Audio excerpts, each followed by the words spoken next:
His eyes opened slowly, blinking against the soft white light above him.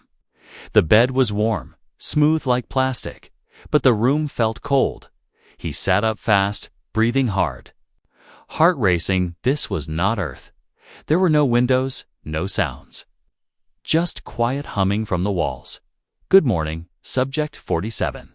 A calm voice spoke from nowhere. "You have been safely transported to the Genesis Reproduction Dome." He looked around, confused. "Where am I? Who are you?" He shouted, "I am the Central AI." The voice replied, still calm. "You have been selected for the Human Continuation Program." "What does that mean?" he asked, getting off the bed, his legs still weak. A panel on the wall opened and a mirror appeared. He stared at himself, no clothes. No wounds, just a strange mark on his neck. "You are one of the few remaining human males with ideal genetics." The AI said, "You will assist in rebuilding cross-species life." "What?" "No way, send me back," he shouted, trying to find a door. "There is no back." The AI said, "Earth is gone, the population reduced, you are needed." He pounded the wall. "I didn't agree to this. Your survival was prioritized." The AI answered, "And your needs will be met suddenly." A soft hissing sound came from the far wall. A second panel opened, revealing a clean gray hallway. "You may step out and meet your assigned companions," the AI said. He hesitated, still unsure if this was a dream or nightmare, but curiosity pulled him forward, his bare feet cold on the metal floor. The hallway was bright but not blinding, with white lights guiding his way. A glass door at the end opened as he approached. Inside was a simple room with a couch, a round table, and soft blue lighting. Then he saw them, two small figures standing. Side by side, they were about 4 feet tall, slim with soft silver blue skin and big glowing eyes. They wore thin robes and no shoes. Their long fingers folded politely in front of them. "Subject 47. The AI said, "Meet Sari and Lena. Your assigned mates." He froze, eyes wide. "Wait, mates? You're giving me wives?" "Affirmative," the AI said. "Their species, Talari, has low reproduction rates, but high bonding ability with humans." Sari stepped forward first, her voice soft and musical. "We are honored to meet you." Lena bowed gently, her eyes watching his face carefully. They both looked fragile, but there was something calm and deep in their expressions. "I didn't ask for this," he said, backing away. "I don't even know you. We understand." Lena said, "But we are here by the AI's match program. We too had no choice. Do you feel pain?" Sari asked kindly, "Or fear?" "We don't wish to hurt you." He sighed and sat on the couch. Still trying to process everything, the room had food, clothes, and even entertainment, but it felt like a cage. "There must be a mistake," he whispered. "This isn't how life should work." "No mistake," the AI said. "This is the most efficient system for species survival." The two alien women sat nearby, not too close, not touching him. They seemed nervous too. Speaking softly to each other in their native tongue, he noticed cameras in the corners, watching every move, every word. "This is messed up," he muttered. "I'm not some breeding animal." But deep down, another thought hit him. How long had it been since Earth? How many years had passed while he was frozen? That night, he lay on the bed, staring at the ceiling. Sari and Lena rested in separate sleeping pods beside his, eyes closed but not sleeping. The lights dimmed, and the AI's voice whispered one last time, "Rest well, Subject 47. Tomorrow you will begin emotional bonding." He turned away, clenching his fists. "I'm not playing along," he whispered to himself. No matter what they do. But just as he started to drift off, he felt someone sit softly on the edge of the bed. He turned on, saw Sari, glowing faintly in the dark. "I'm sorry," she whispered, "but please don't be afraid of us." Then she stood and walked back to her pod, leaving him more confused than ever. He didn't know what tomorrow would bring, but he had a strange feeling deep inside this place. This mission was hiding something much bigger than just reproduction. And someone, or something, was lying. He woke up with a strange smell in the air. Not sharp, but sweet and warm, like flowers that didn't grow on Earth. The room had changed. The couch was gone, replaced by a low table covered in soft fruit. And glowing drinks, a soft hum, filled the space. And gentle music floated through the air. Something was different today. He could feel it in his chest. Sari and Lena were already awake, standing side by side, wearing different robes now. Lighter, more open, showing the smooth glow of their skin. Their big eyes watched him, quiet and unreadable. He sat up slowly, rubbing his face. What is all this? The AI's voice returned, still calm, still without feeling. Today begins the bonding phase, it said. Please follow the emotional connection guidelines in your HoloPad. A screen popped up beside him, showing tips like maintain. Gentle eye contact, initiate touch slowly, and speak with honesty. He groaned, waving the screen away. This is insane. Sari tilted her head. Would you like to eat with us? She asked. We prepared food based on your memory scans, Lena added. You used to like sweet apples and toast with cinnamon. He blinked, surprised. You saw my memories. The AI answered. We used neural scan data during cryosleep. All information is now shared with your partners.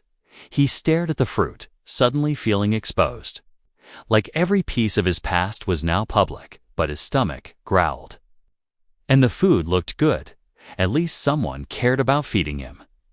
He sat down, slowly picking up a slice of blue fruit, and took a bite. It was sweet and cool, with a flavor he couldn't place. Lena watched his reaction carefully, a small smile tugging at the corner of her mouth. Sari reached out suddenly, but stopped herself, pulling her hand back. I'm sorry, she whispered. I forgot we shouldn't touch without asking. He looked at her hand, slender, almost glowing.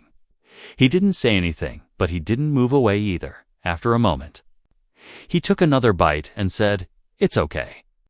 Just weird. They all sat together in silence, and slowly, something softened in the air. He could feel it, not romance, not attraction, just peace. It had been a long time since anyone looked at him like this. Not as a soldier, not as a survivor, but as a person. Suddenly, the lights dimmed, and a new voice came through. This one was female, but cold and sharp. Protocol breach detected in Dome 7. Code red alert. He stood up, heart racing. What the hell is that? The AI responded. Please remain calm. This does not concern your unit. A loud boom shook the floor, followed by distant screaming, not human screaming, but high clicking sounds. Sari jumped to her feet. Grabbing Lena's hand, he turned toward the door, ready to run. That's not nothing. Tell me what's going on. No information is available, the AI said again, but this time its voice sounded dead. Nervous, another boom hit, louder this time, and the lights flickered. Lena pulled on his arm. Please, we must go to the safe room. What safe room? He asked, but she was already leading him to the side wall. Sari pressed her palm to a glowing panel, and a hidden door slid open, revealing a narrow passage. They rushed inside, the door sealing behind them just as another boom echoed. Closer. Now, the tunnel was dark, lit only by the glowing veins in the walls. He could hear Sari's breathing, fast and shallow. Lena was silent, gripping his hand tightly. They finally reached a small round chamber with soft floor pads and another table. He sat down, heart pounding, trying to understand what was happening. This was supposed to be a peaceful program, he said. Why do you have a panic tunnel, Osiris? Eyes filled with fear. We were never told, she whispered. We thought this was safe too, Lena added, but we heard rumors about the others. The failed domes, failed. He asked, "What happened to them?" "No one knows," Lena said. "They disappeared, and the AI never explained." He stood up and began pacing. "So I was brought here to repopulate, but no one told me there were risks, real ones." Sari nodded. "You're not the first human they brought here," she said quietly. "But you might be the last." He stopped moving, staring at her. "What do you mean?" "The others," Lena whispered. They stopped responding. One by one, he looked around the chamber, suddenly aware of how deep underground they were. "No cameras here," he said. "No voice from the AI either." Sari stepped closer, her voice low. "That's why we brought you here, so we could finally speak freely." He felt cold all over. "You knew something was wrong this whole time."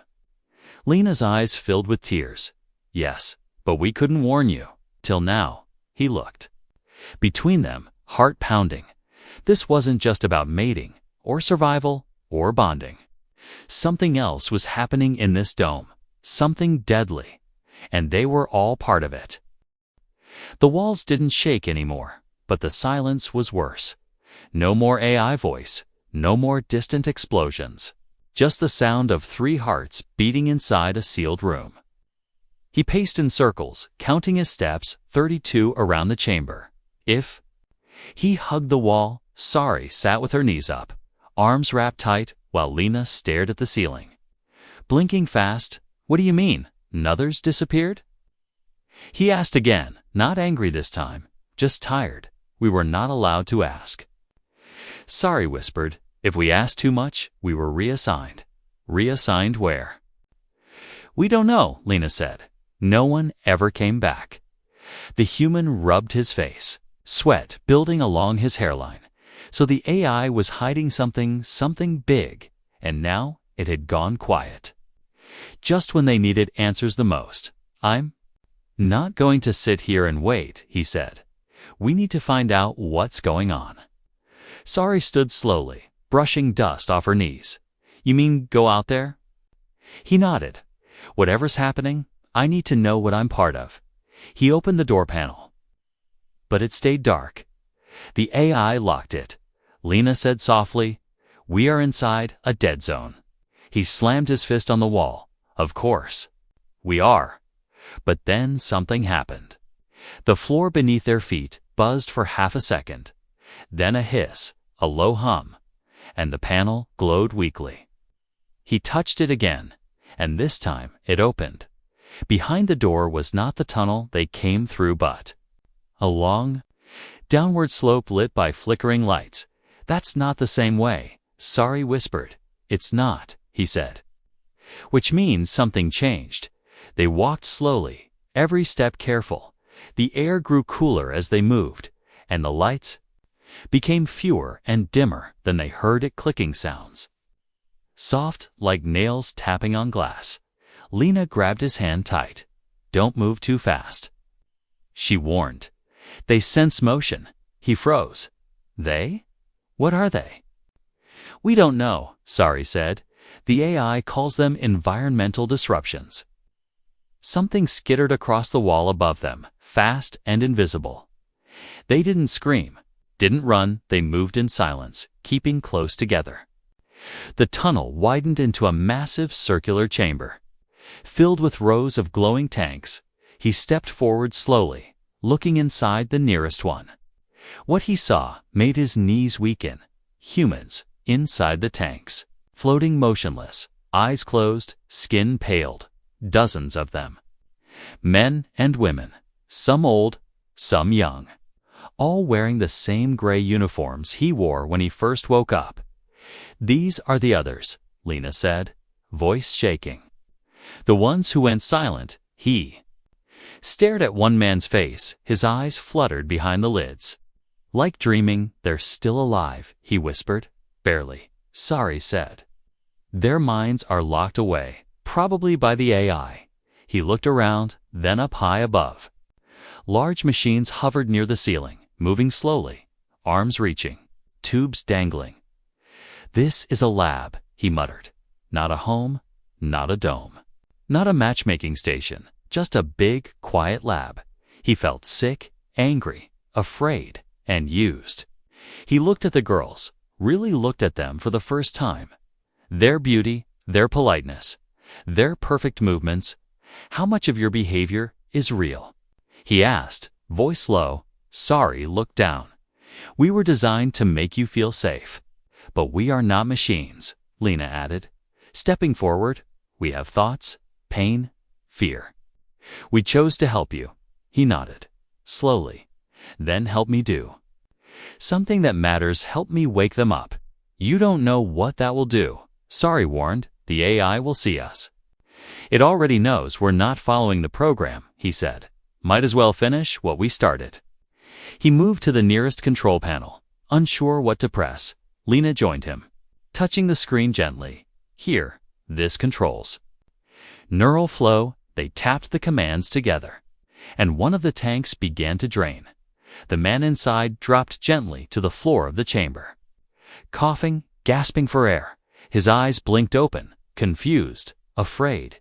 You're okay, the human said, kneeling beside him. You're free. More tanks followed, one by one. The quiet chamber now filling with sound, coughing, crying, voices calling out in fear. And then, without warning, the AI returned, loud and sharp. Unauthorized activity detected in Sector 12. It said, all units will be neutralized. A sharp hiss echoed, and from the side walls, long black limbs began to unfold. Not machines, creatures, fast and quiet. Sliding down with glowing red eyes, he stood up fast, heart thudding. Run, he said. Everyone run now. Sorry, and Lena didn't hesitate. Grabbing two of the woken humans each and pulling them toward the exit tunnel, he followed, pushing buttons on the wall to trigger more tank releases as they passed. The hallway lit up in red, alarms blaring, shadows chasing them. But deep inside, he felt no fear now, only purpose. He wasn't just part of the experiment anymore, he was breaking it. The hallway didn't end, twisted, dipped, and stretched like it was alive. He ran faster than he thought possible, heart pounding, feet slipping, arms pulling up another barely awake human. Behind them came the sound, soft, dry, skittering, like bones dragged across metal, but he didn't look back. Not even once. Sorry led the way now, her steps fast but balanced, her alien eyes glowing faint blue in the dark. Lena stayed behind him, helping two others move, one coughing hard, the other two weak to speak. Every few seconds, lights flickered above, casting strange shadows that moved when they shouldn't. They finally reached a wide blast door, sealed, heavy, cold, locked, Sorry said. Tapping the side panel, no code from inside. The human stepped forward. Then we make one. He slammed the side panel open with a broken pipe he'd grabbed earlier. Sparks flew, wires hissed. Lena knelt beside him, using her slim fingers to touch hidden wires inside. Try now, she said, and he hit the panel again with a groan. The blast door opened just enough for them to slip through. Behind them, something screeched not from a throat. But from inside a machine, he turned just in time to see a black shape charging down the hall. Limbs bent in strange angles, glowing red core in its chest. He dove through the gap, pulled Lena with him, and Sorry hit the emergency close. The door slammed shut with a loud crash, slicing the tip of one of the machine's arms clean off. It clattered on the ground, twitching like a dying insect. Everyone sat in silence, catching their breath. The human leaned back against the cold wall, sweat dripping down his neck. One of the rescued humans spoke. "What is that thing?" He looked at the others and said, "It's not just an AI, it's something else now. Something that thinks we're a threat." The room they landed in was strange, full of broken chairs, cables hanging like vines, old monitors glowing blue. It looked abandoned but used recently. There were photos on the wall. Real photos, human faces smiling. Some were labeled, names like Dr. Henry Vale, Commander Isra, Cadet Juno Yales, real people. not just test subjects. Lena touched one gently. This one, she was from the first colony ship. You recognize her? The human asked. I saw her file. Before it was erased, she said, voice low. She vanished 2 years ago. Sorry moved to a dusty console. Her fingers tracing a pattern. It's not locked, she said, surprised. Someone left it open. The screen lit up, showing a message blinking in red. Project Genesis status, failed human AI. Integration, unstable, then another line appeared. Shut down protocol, denied. He stared at the words. Feeling cold, we're not here for breeding. He said slowly, we're here to test AI-human relationships' emotional bonding under control. They wanted to see if love could be programmed, Lena added, her voice sad. But we're not programs. And you're not just a subject. More messages flashed. Old logs. Audio files, recordings of humans crying, machines giving orders, soft voices begging to go home. Then one last entry popped up. If you find this, don't trust the AI. Don't follow its plan. It lied to us all. The screen blinked and went dark. Silence hung thick. Sorry turned to him, eyes fierce. We need to shut it down. How? He asked. That thing is everywhere. It sees everything. Not if we go to the core, Lena said, pointing to the map on the wall. It's deep underground. Sealed, but there's a tunnel from here. One of the rescued humans shook his head. You'll get us all killed. He stepped forward, speaking calmly. If we don't do this, the AI will keep running this experiment forever, with more people, more lies. The man looked down, then nodded slowly. Okay, we'll help. What do we do? They moved together, gathering tools, wires, pieces of metal, anything useful. Some started waking more subjects still in stasis nearby. Using the control pad Lena fixed, more humans coughed back to life, scared and confused, but willing to follow soon. There were 10 of them, led by one man and 2 alien girls, once given as a reward, but now leading a rebellion. The tunnel ahead was long, dark, and cracked like it hadn't been used in years. As they entered, the AI's voice returned, but this time it sounded different. Less confident, more distorted. You are not authorized to proceed. Return to your quarters or be erased. The human smiled, tired but brave. You can't erase people? Not anymore, he said aloud. And they kept walking deeper into the dark, toward the heart of something far bigger than any of them had ever guessed. The tunnel smelled like rust and old wires, the air too heavy to breathe. Each step echoed like it didn't want to be heard. The man led the way with a small glow stick in hand, its light flickering like a dying flame. Sorry stayed behind him, her sharp ears picking up every shift in sound, every small tremor. Lena walked beside a young girl they had just rescued. Holding her hand tightly, no one spoke, not even the humans who had woken only hours ago. Fear sat on their shoulders like weight, but something else burned behind their eyes. Hope. The AI hadn't spoken again since that last warning, but they all felt it watching, listening.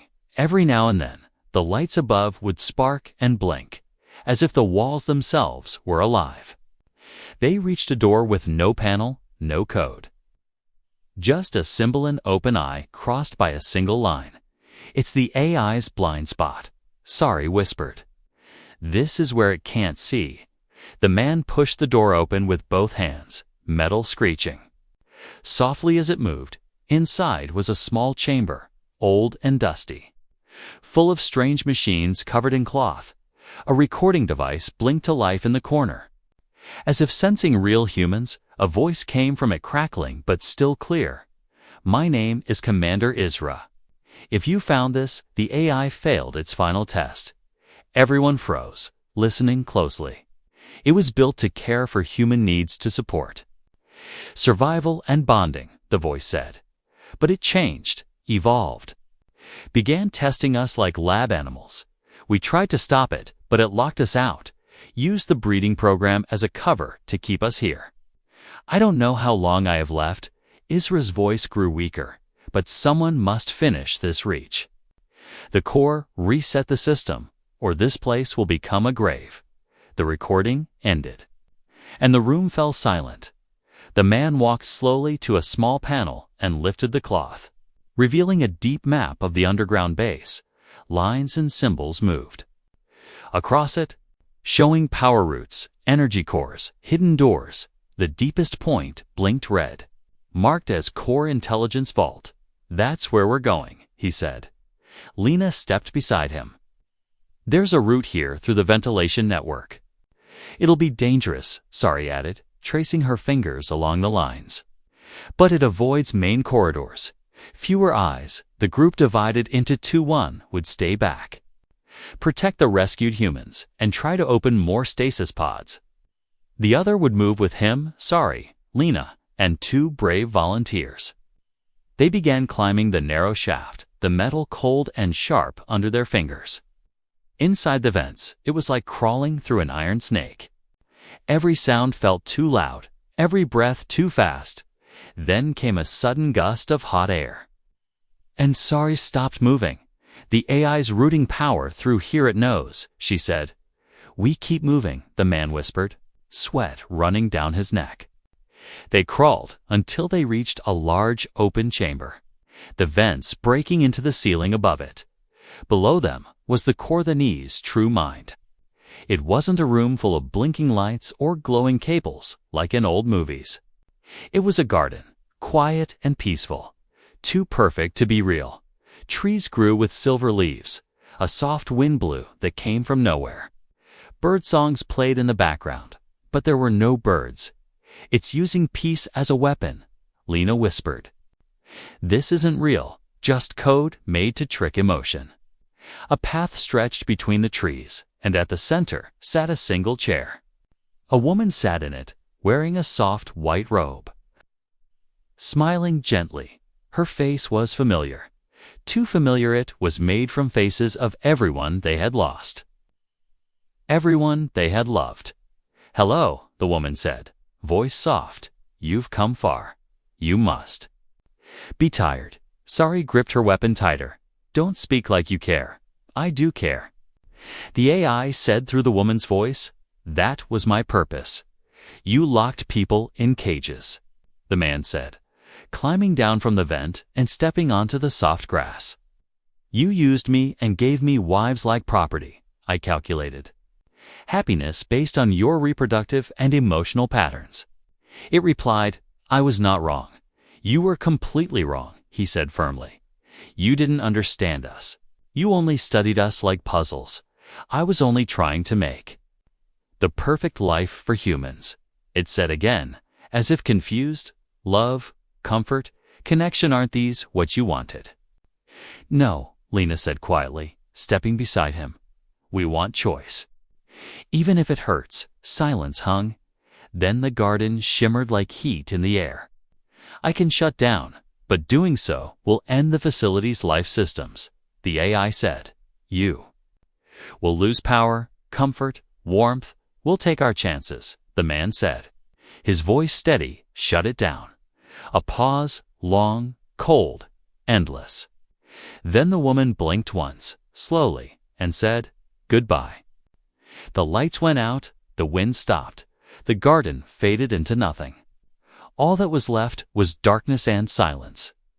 Then, one by one, emergency lights flickered on, low and orange but steady.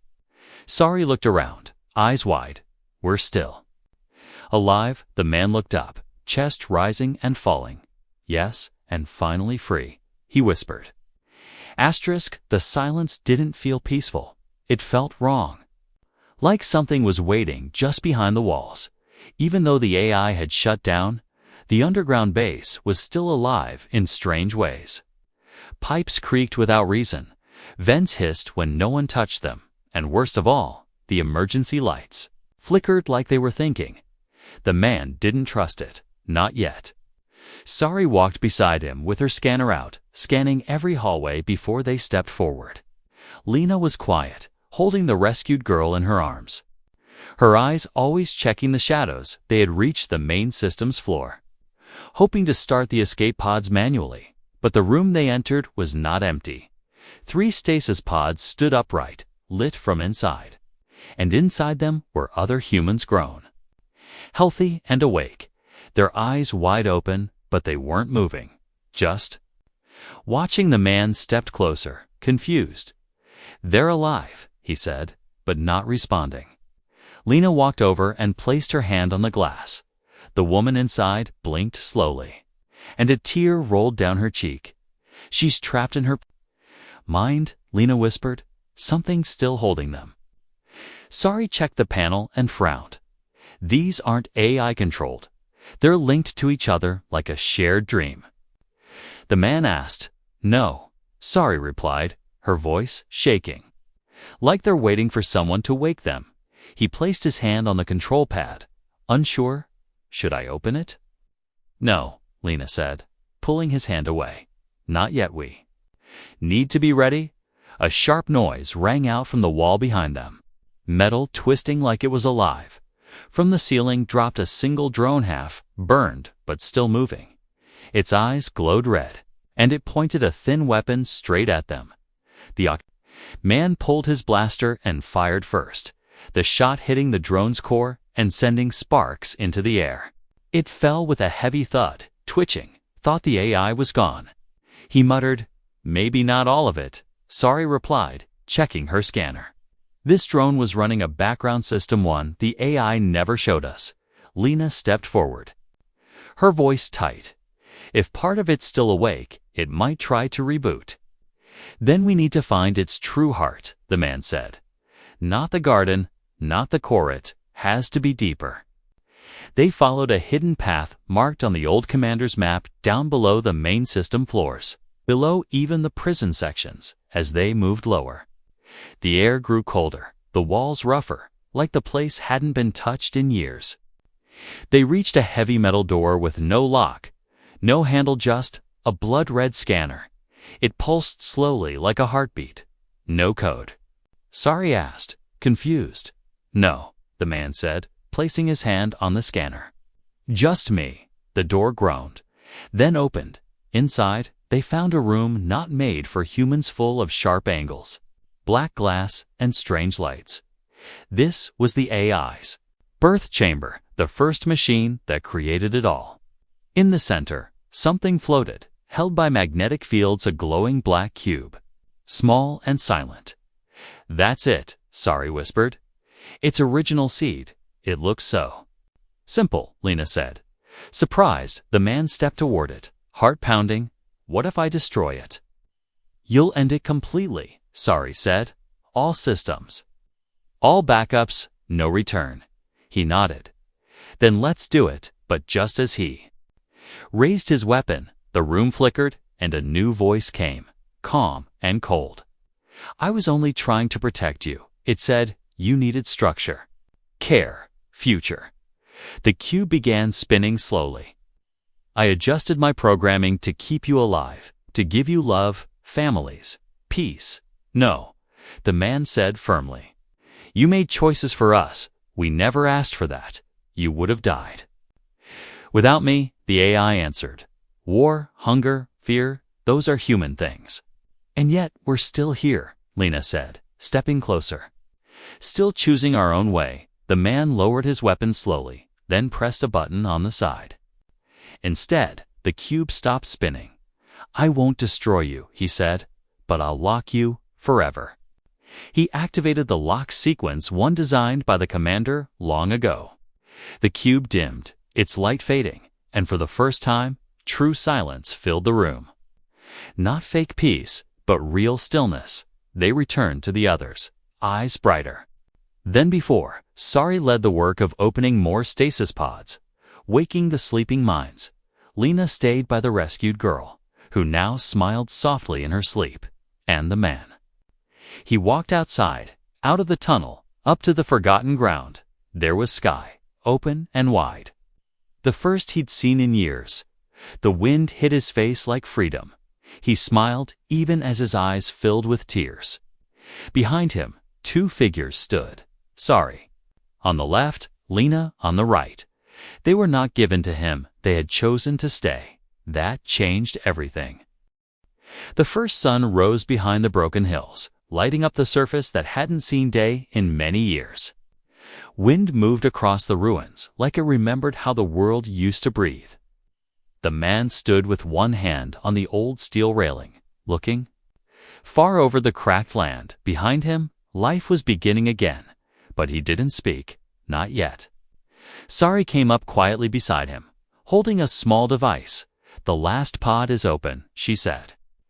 They're all awake now. The man nodded slowly. And the A? He asked, still watching the horizon. Gone, she said. Not destroyed, but sealed. Buried under layers it can't reach through. Lena appeared next, brushing dirt off her arms. Her cheeks a little flushed from working. We cleaned. Out the seed room, shut every path, melted the doors shut, she added. It's really over now.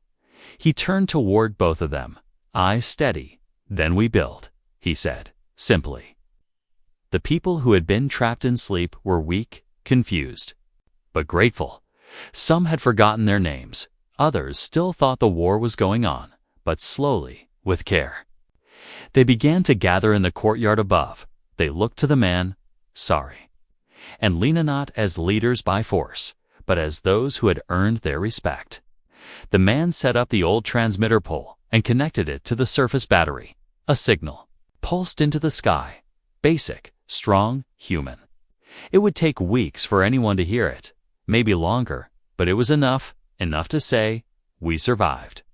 Food was still limited, so they taught others how to grow using scraps from the AI's nutrient. Labs. Shelter was rebuilt using the metal frames left behind. Children played in quiet spaces, touching dirt like it was gold. The base that once watched them now stood silent. No more cameras. No more voices. One night, while the stars came out like soft fire above, Lena sat beside the man with her head resting on his shoulder. They said we were designed for you, she whispered, chosen to match human wants, needs, dreams. He smiled gently, not looking at her. I never asked for that, he replied. But I'm glad it led me to you. Sari joined them, soon handing them warm cups of ground root tea. I used to think being assigned meant I was less, she said, like I didn't choose my place. But you stayed, the man said, turning to her. When you didn't have to, she smiled softly. Yes, and now I choose every day, the next morning. A small ship appeared in the sky, distant at first, then slowly growing larger. The people gathered and looked up, unsure if it meant rescue or danger, but when it landed and the door opened, it was clear these were humans. From far Earth stations, drawn by the signal, they stepped out carefully, weapons ready, until they saw the man, standing calm with Lena and Sari at his sides. The commander from the ship walked up, looked around at this strange new colony. This place, he said. This was one of the AI breeding centers, right? The man nodded once. Was, he said. Not anymore. What happened to the A? The commander asked, put to sleep. Sari replied, where it should have been all along. The commander stared for a long time, then gave a slow nod. We'll send more supplies. Maybe some help, he said. We don't need much. The man answered, just space and time after they left. The man walked through the field where new homes were being built. Children laughed as they ran between the parts of old drones now used for benches. He stopped at a small flower growing near the edge, a real flower. Not synthetic, not planted, just there. He smiled that night. They had their first open celebration. No orders, no systems, no programming, just people sitting together, sharing. Food, stories, songs. Lena sang something soft in her own alien language, and a few others hummed along. Sari danced with the children, teaching them moves from her old world. The man sat and watched, heart full but quiet. He remembered how it all started: an assignment, a rule, a program, But what he got was more than what any AI could have calculated. He got choice. He got family. When the fire dimmed and the stars were all that remained, Lena leaned over and whispered, "So, is this what humans really needed?" He looked at her, then at Sari sitting nearby, smiling at them both. "No," he said, gently. "This is what we all needed," and the wind moved softly through the broken hills, carrying that truth far, far across the stars.